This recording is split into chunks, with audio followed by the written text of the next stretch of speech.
Mega Collection, Malabar Golden Diamonds. Palemad petrol pump ജീവനക്കാരിക്ക് നേരെ യുവാവിന്റെ മർദ്ദനം. ജീവനക്കാരിയുടെ പരാതിയിൽ യുവാവിനെതിരെ എടക്കര പോലീസ് കേസെടുത്തു. പാലേമാട് ടൗണിലെ പെട്രോൾ പമ്പിൽ ബുധനാഴ്ച ഉച്ചയ്ക്കാണ് സംഭവം.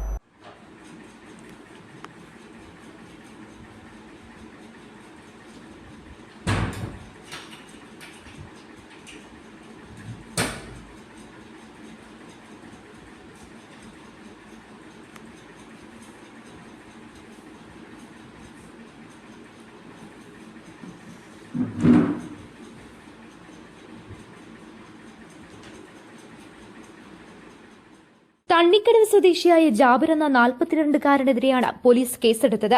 ബൈക്കിൽ പെട്രോൾ നിറച്ചതിന്റെ പണം ചോദിച്ചതാണ് പ്രകോപനത്തിന് കാരണമെന്ന് പറയുന്നു. മർദ്ദനത്തിൽ പരിക്കേറ്റ പാലേമാട് സ്വദേശിയായ ജീവനക്കാരിയെ എടക്കര സ്വകാര്യ ആശുപത്രിയിൽ പ്രവേശിപ്പിച്ചു. പമ്പിലെ മറ്റു ജീവനക്കാർ തടഞ്ഞുവെച്ച ജാബിറിനെ എടക്കര പോലീസ് എത്തി കസ്റ്റഡിയിലെടുക്കുകയായിരുന്നു. News bureau, Edakkara.